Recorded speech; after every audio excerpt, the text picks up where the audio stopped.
Just watching this very disturbing commercial yesterday with children, and it was talking about ADHD, and it showed a kid that was not paying attention in class, and it showed these kids like playing around and doing things they weren't supposed to be doing. Yes. And then they introduced this medication. Mm. And then you have the child raising their hand, and then you have everyone clapping, Oh and you my have the God. child with a big smile on their face, and you've medicated your child to be a successful and integrated person in society. The medical profession and a lot of the so-called experts think about it as a disease, another one of these inherited diseases. In fact, they say it's the most heritable mental illness there is.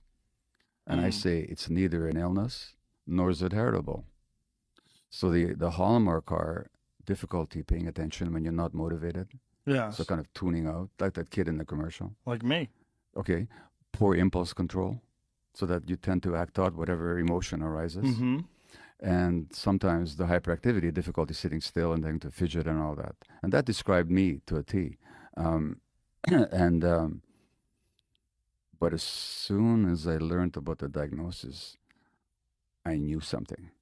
This is not a disease, and it's not heritable, despite the fact that some of my kids were diagnosed with it. What is it? So tuning out is not a disease. So let me ask you a question, if I may. Okay.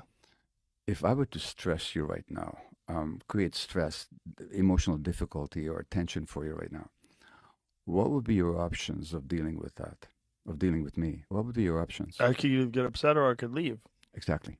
Yeah. You could fight back, flight or fight, yeah? Mm-hmm. But what if you didn't have those options? Yeah. Then you're stuck. And now what does the brain do when you're stuck like that? It gets distracted. It gets tunes out. Yeah, it tunes out. You want to do other things, think about other things. In other words, it's a coping mechanism. Yeah.